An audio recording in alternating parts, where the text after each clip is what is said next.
Hi students, this is the first lesson of economics, the story of Palampur.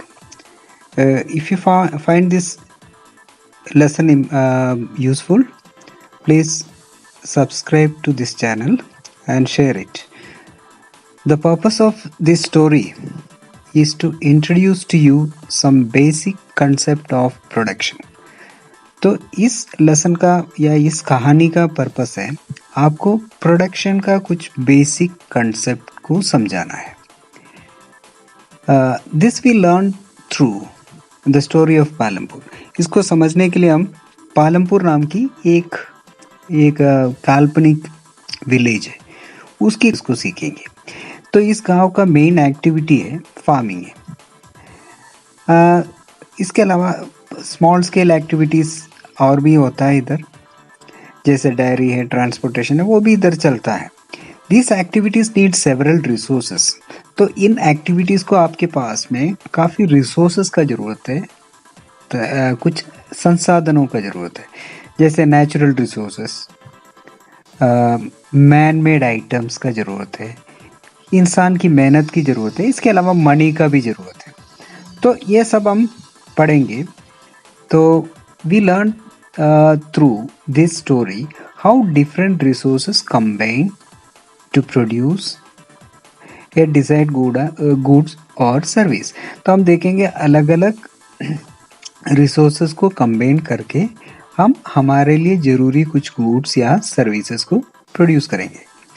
पहले हम देखते हैं पालमपुर कैसे है. पालमपुर एक वेल कनेक्टेड विलेज है. उसके आसपास की गाँवों से ये कनेक्टेड है. उसके आसपास एक बड़ा गांव है जिसको रायगंज कहते हैं. और उस रायगंज से ये रायगंज 3 किलोमीटर दूर है. और इस रायगंज के आसपास में एक शहर भी है, एक छोटी सी शहर है, शाहपुर कहते हैं. तो इस पालमपुर से उधर जाने के लिए एक ऑल वेदर रोड है, दैट मीन्स एक पक्का सड़क है. Several types of transport facilities are also available here. इसके अलावा काफ़ी ट्रांसपोर्ट फैसिलिटीज़ भी इधर है, जैसे जीप है, बस भी जाता है. इसके अलावा काफ़ी साधन है लोगों को अवेलेबल है. इधर करीब 450 फैमिलीज रहता है.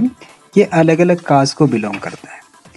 तो इसमें 80 फैमिलीज अपर कास्ट की लोग हैं और इनके पास में है इधर का मेजॉरिटी लैंड.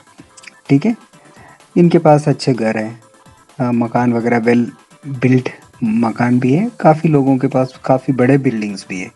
और इधर का 1/3 पॉपुलेशन शेड्यूल कास्ट को बिलोंग करता है. वो इस गांव के एक कोने में रहता है. इनकी घर उतना बड़ा नहीं होता, स्मॉल हट्स में रहता है. और ज़्यादातर घरों में इलेक्ट्रिक कनेक्शन है. इलेक्ट्रिसिटी को इस्तेमाल करके लोग ट्यूबवेल यूज़ करके खेती में इरिगेशन करता है.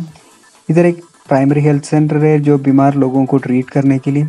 इधर बच्चों को पढ़ने के लिए 2 प्राइमरी स्कूल से एक हाई स्कूल भी है. ये सबसे हमको ये मालूम होता है एक अच्छा गांव है, काफ़ी डेवलप्ड गांव है. सो इस पालमपुर गांव से हम सीखेंगे प्रोडक्शन एक्टिविटीज़ को हम देखेंगे. कुछ जनरल चीज़ प्रोडक्शन के लिए क्या क्या ज़रूरत है वो हम देखेंगे. पहले जो प्रोडक्शन के लिए मेनली 4 रिक्वायरमेंट्स है. उसमें एक है ज़मीन होना चाहिए. तो ज़मीन और natural resources, water, forest, minerals, ये सब नेचुरल रिसोर्सेस में आता है. ये पहला रिक्वायरमेंट है. तो इसके बाद आपको ज़रूरत है लेबर में जानकार स्किल्ड लेबर्स का भी ज़रूरत है, मैनुअल लेबर्स का भी ज़रूरत है. इसके बाद आता है तीसरी बात है कैपिटल का, वो है फिजिकल कैपिटल. इसमें बहुत सारे इनपुट्स होते हैं, जैसे टूल्स हम यूज़ करते हैं मशीन्स के लिए, काम के लिए. इसके अलावा मशीनरीज यूज़ करता है और बिल्डिंग्स ज़रूरी होता है. ये हम काफ़ी सालों तक इसको इस्तेमाल करके, एक बार अपन जो टूल्स से, मशीन से बिल्डिंग्स वगैरह बनाता है उसको हम काफ़ी साल तक इस्तेमाल कर सकता है. इसीलिए हम इसको फिक्स्ड कैपिटल कहते हैं. और फिजिकल कैपिटल का दूसरी एक बात है रॉ मटेरियल और मनी. ये भी फिजिकल कैपिटल के अंडर में आता है. तो जो मनी ये सब अपने हाथ में रहता है, लेकिन ये क्या था प्रोडक्शन की प्रोसेस में इसका इस्तेमाल करता है। कच्चे माल भी अपन मशीन में डाल के उसको पक्के माल में कन्वर्ट करते वक्त वो उपयोग खत्म हो जाता है। इसी तरह पैसे, ये सब खरीदने के लिए आपके पास पैसे चाहिए, लेबर्स को पैसे देने के लिए आपके पास पैसे चाहिए, ये सब भी इस प्रोडक्शन प्रोसेस में इस्तेमाल होता है। तो ये एक वर्किंग कैपिटल कहता है। तो और फोर्थ कंपोनेंट है ह्यूमन कैपिटल। ह्यूमन कैपिटल वो होता है, ये तीनों चीज़ों को मिलाने के लिए कोई व्यक्ति का जरूरत है। तो लैंड है, लेबर है, फिजिकल कैपिटल है, ये सब मिला के इसको प्रोडक्शन कराने का काम कराने वाला व्यक्ति को हम ह्यूमन कैपिटल कहते हैं। ठीक है, ये तीनों रिसोर्सेस को जोड़ने वाला फैक्टर होता है ह्यूमन कैपिटल। तो हर एक प्रोडक्शन ऑर्गेनाइज करता है लैंड, लेबर, फिजिकल कैपिटल और ह्यूमन कैपिटल्स को मिलके, जो हम कहता है फैक्टर्स ऑफ प्रोडक्शन। ये चारों चीज़ों को मिला लिया तो हम उसको कहेंगे फैक्टर्स ऑफ प्रोडक्शन। इस लेसन में हम फिजिकल कैपिटल को कैपिटल ही कहेंगे। ठीक है, तो हम देखते हैं पालमपुर का फार्मिंग कैसे होता है। आपको पता है किसी भी जगह का फार्मिंग में लैंड एक फिक्स्ड होता है, क्योंकि हम लैंड को एक्सपैंड नहीं कर सकते, जितना जमीन है उतना ही होता है। अगर कभी कुछ वेस्ट लैंड्स वगैरह हो तो बाद में उसको भी कन्वर्ट करके यूज़ करता है। तो इस तरीके का देख लिया तो लैंड फिक्स्ड है, उसको हम इंक्रीज नहीं कर सकता है। तो पालमपुर में लोग 75% लोग खेती बाड़ी पे डिपेंडेंट है, लेकिन ये लैंड फिक्स्ड होने की वजह से एक प्रॉब्लम है, आपको इसको इंक्रीज नहीं कर सकता है, क्योंकि सिंस 1960s उधर का लैंड अंडर कल्टीवेशन में कोई इंक्रीज नहीं हुआ। तब तक के लिए जितने भी वेस्ट लैंड है, जो अनकल्टिवेटेड लैंड है, इन सबको कल्टिवेबल लैंड में कन्वर्ट कर चुके थे 1960 तक। तो अभी इसलिए इस लैंड को एक्सपैंड करने का कोई स्कोप नहीं है। क्या है, अगर कोई तरीका है कि सेम पीस ऑफ लैंड से हम प्रोडक्शन इंक्रीज करें, क्योंकि लैंड हम एक्सपैंड नहीं कर सकता है, लेकिन आबादी बढ़ने के अनुसार हमको फूड का रिक्वायरमेंट ज़रूरत है, तो प्रोडक्शन में इंक्रीज करना पड़ेगा। तो उसके लिए हम क्या करेंगे, कोई तरीका है कि ये कि लैंड पीस से ज़्यादा प्रोड्यूस करें। ठीक है, पालमपुर को अगर देखा तो हम वेस्टर्न यूपी के एक गांव के जैसे हम देख सकते हैं। तो ये पालमपुर में खेती बाड़ी होता है, खरीफ क्रॉप होता है, तो ज्वार और बाजरा ग्रो करता है रेनी सीजन में, इसको कैटल फीड की तौर पे इस्तेमाल करता है। और अक्टूबर और दिसंबर की महीने में बीच में एक क्रॉप ग्रो करता है जो पोटैटो वगैरह ग्रो करता है। उसके बाद विंटर में इधर वीट वगैरह ग्रो करता है, जिसमें जो सरप्लस होता है ये रायगंज ले जाके इसको बेचता है। कुछ एरिया में शुगर केन का खेती भी होता है, ये इसको, लेकिन ये एक साल में एक बार ये होता है। दैट मीन्स इसको कंप्लीट पीरियड के लिए, एक साल के लिए इसको ग्रो करना पड़ता है, और उसको हार्वेस्ट करके लोग इसको जैगरी वगैरह बनाता है, और इसको ये लोग उधर का पास का शहर है शाहपुर में ले जाके इसको बेचता है। तो इधर का लोग एक साल में तीन क्रॉप्स ग्रो कर सकता है। उसका कारण क्या है, क्योंकि इनके पास में इरिगेशन अवेलेबल है। अगर रेन पे डिपेंड हो तो थ्री क्रॉप्स तो ग्रो नहीं कर सकते थे। सो मोर देन वन क्रॉप्स को हम ग्रो करता है। एक साल में एक से ज़्यादा बार खेती बाड़ी करने का प्रक्रिया को हम मल्टीपल क्रॉपिंग कहते हैं। That is known as multiple cropping. That means 1 year more than one crop is grown, उसको हम मल्टीपल क्रॉपिंग कहते हैं। दैट मीन्स इधर बाजरा ग्रो करता है, वीट ग्रो करता है, पोटैटो ग्रो करता है, तो इसको मल्टीपल क्रॉपिंग कहते हैं। तो ये पीस ऑफ लैंड से प्रोडक्शन इंक्रीज करने का तरीके को हम मल्टीपल क्रॉपिंग कहता है। दैट मीन्स एक ही खेती से 3 बार खेती कर लेता है, 2 बार खेती कर लेता है, इसको हम मल्टीपल क्रॉपिंग कहते हैं। ये एक तरीका है आपका प्रोडक्शन इंक्रीज करने का। इंक्रीजिंग प्रोडक्शन का one method is multiple cropping. दूसरा तरीका ये है हम आधुनिक मेथड्स को अपनाना। जैसे H5E सीड्स को इस्तेमाल करना है। H5E seeds means high yielding variety. तो यील्ड क्या होता है? एक पीस ऑफ लैंड से जो प्रोडक्शन होता है उसको हम यील्ड कहते हैं। ठीक है, तो एक सीजन में एक खेत से आप जितना प्रोड्यूस कर, फॉर एग्जांपल आप 100 केजी एक हेक्टर से आप प्रोड्यूस कर रहे हैं, दैट मीन्स वो है उधर का यील्ड। उस एक साल का यील्ड इज 100 केजी, एग्जाम्पल है। सो 1960 से पहले लोग क्या करते थे? नेचुरल सीड्स को यूज करते थे, जो प्राकृतिक, जो परंपरागत तरीके से जो खेतों में से हम प्रोड्यूस करते थे उसका एक हिस्सा सीड की तौर पे रख लेते थे, बाकी यूज करते थे, और इसमें नेचुरल मैन्यूअर्स, वैसे गोबर है, ये सब यूज करके खेती करते थे। इससे क्या होते थे? यील्ड बहुत कम होते थे। जब प्रोडक्शन, उस खेती से जो प्रोडक्शन होता है ये बहुत कम होता है। तो लेट 1960s में ग्रीन रेवोल्यूशन हुआ था। ये ग्रीन रेवोल्यूशन क्या होता है? उस समय पे हमने आधुनिक तरीका अपनाया। दैट मीन्स मॉडर्न मिशनरीज को इस्तेमाल करना, H5E सीड्स को इस्तेमाल करना, और फर्टिलाइजर्स को, पेस्टिसाइड्स को, इन सब को इस्तेमाल करके खेत, ये एक पीस ऑफ लैंड का यील्ड को इंक्रीज करने का प्रोसेस को हम ग्रीन रेवोल्यूशन कहता है। ठीक है, तो ये पहली बार जो पंजाब, हरियाणा और वेस्टर्न यूपी में के फार्मर्स ने इसको पहली बार इसको अपनाए थे, और इसीलिए प्रोडक्शन काफी इंक्रीज हो गए थे। In Palampur, yield using H5E seeds went up from 1,300 kg to 3,200 kg. इसका एक एग्जाम्पल है। पहले पालमपुर के लोग जो नेचुरल मैन्यूअर और नेचुरल जो क्रॉप्स को यूज करके, ट्रेडिशनल क्रॉप्स को ट्रेडिशनल मेथड से एग्रीकल्चर करते वक्त उनको एक खेत से, एक हेक्टर के अंदर से 1,300 kg वीट प्रोड्यूस करते थे। लेकिन जब इन लोगों ने H5E seeds, that means green revolution में जो इस्तेमाल कर रहे हैं मॉडर्न फार्मिंग मेथड्स को अपनाए, तो H5E seeds, chemical fertilisers, pesticides, irrigation, ये सब इस्तेमाल किया, तो इनका प्रोडक्शन 3,200 kg हो गया।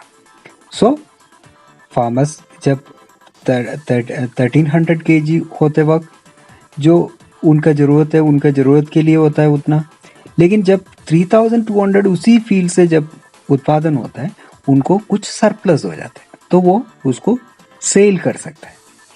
लेकिन मॉडर्न फार्मिंग में कुछ प्रॉब्लम है। तो इसमें क्या होता है? आपके पास में मनी इन हैंड ज़्यादा चाहिए।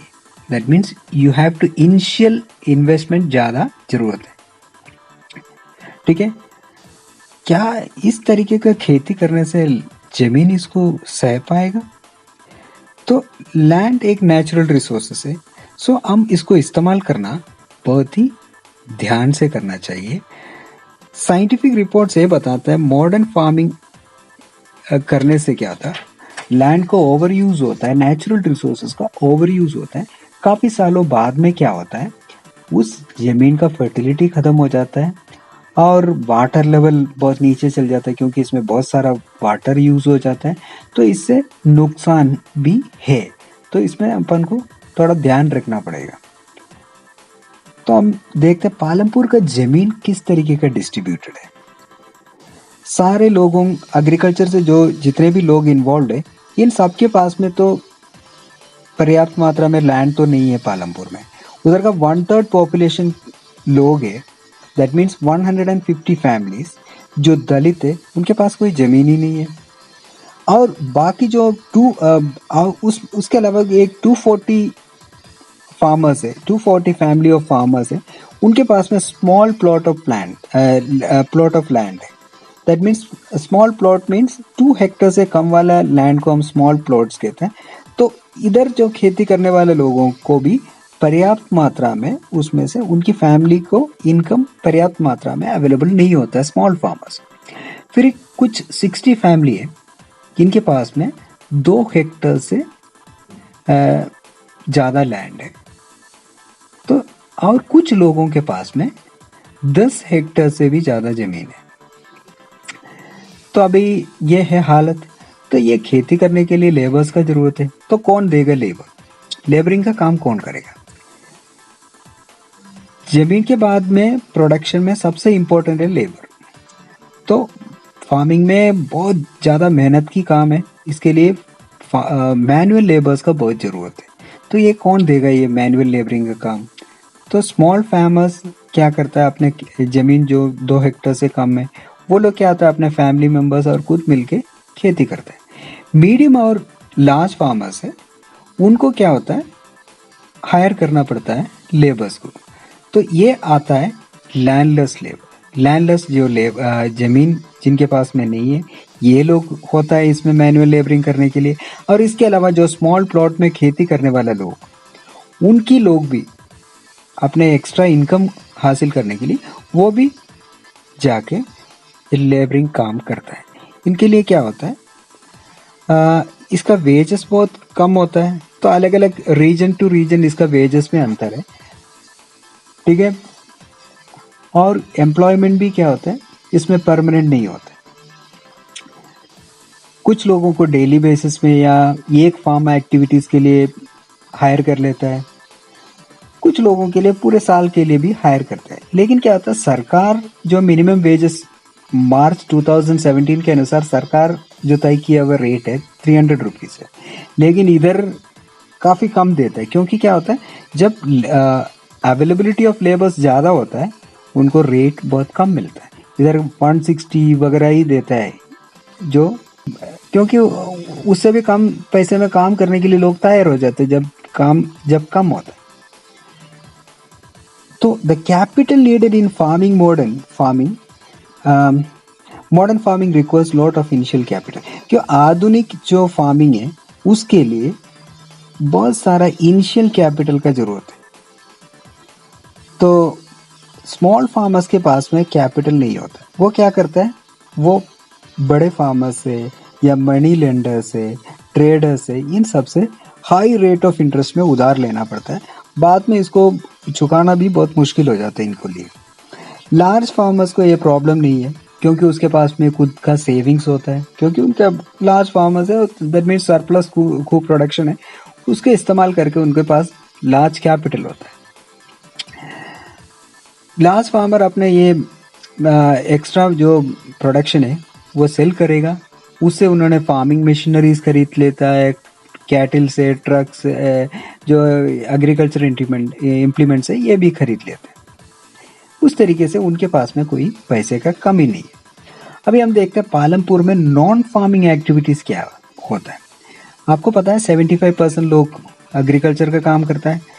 25% people working in Palampur are engaged in activities other than agriculture। 25% लोग एग्रीकल्चर के अलावा कुछ काम करता है, तो उसमें आता है डायरी। तो ये एक कॉमन एक्टिविटी है। तो क्योंकि एक्स्ट्रा इनकम कमाने के लिए कई लोग डायरी एक्टिविटीज़ करता है। और इसके अलावा कुछ लोग स्मॉल मैन्युफैक्चरिंग काम करता है। दैट मीन्स 50 लोग इधर मैन्युफैक्चरिंग सेक्टर में काम करता है। जैसे स्मॉल स्केल होता है, ये आमतौर पे घरों से करता है, वो किसी को किराए पर रखने का ज़रूरत नहीं है। और इसके अलावा कुछ लोग शॉपकीपर्स है, दैट मीन्स होलसेल मार्केट में जाके, जो बाहर मार्केट में जाके सामान लेके आके छोटे मोटे दुकान चलाता है इधर। तो जैसे राइस है, व्हीट है, शुगर है, टी, ऑयल, बिस्किट, ये सारे सामान एक ही दुकान से मिलता है।